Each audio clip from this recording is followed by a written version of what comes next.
व्यसनापासून मी जवळजवळ 18 महिने दूर आहे. नमस्कार, मी विजय. मी परिवर्तन संस्थेत ॲडमिशन घेऊन जवळजवळ 18 महिने झाले. यामधील या 18 महिन्यांच्या काळामध्ये मी व्यसनापासून पूर्णपणे मुक्त झालेलो आहे. ज्या वेळेला मी व्यसन करत होतो त्या दरम्यान मला माझी मानसिक स्थिती आणि व्यसनाधीन असल्यामुळे मला जीवनात काय करायचं मी एवढा गुंतून गेलो होतो ते मला मार्ग सुचत नव्हता. पण ज्यावेळेला मी परिवर्तन संस्थेशी जोडलो त्यावेळेला मला एक मार्ग असा सापडला की व्यसनाव्यतिरिक्त पण जीवन आहे आणि ते त्या व्यसन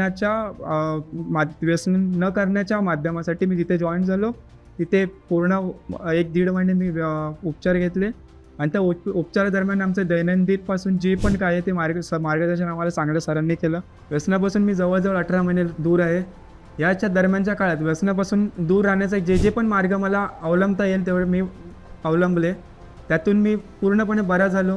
अजूनही मला व्यसनाची कुठलीही आठवण होत नाही किंवा तीव्र इच्छा होत नाही. पण ज्या लोकांचा या व्यसन सोडण्यासाठी मला मदत झाली त्या लोकांचे मी आभार मानेन आणि पुन्हाही व्यसन न करण्याचा आणि व्यसनमुक्त आयुष्य जगण्याचा इथून पुढे निर्धार करणार एवढं मी सांगतो आणि परिवर्तन संस्थेने जी मला मदत केली ना त्याचे मी आभार मानतो. धन्यवाद.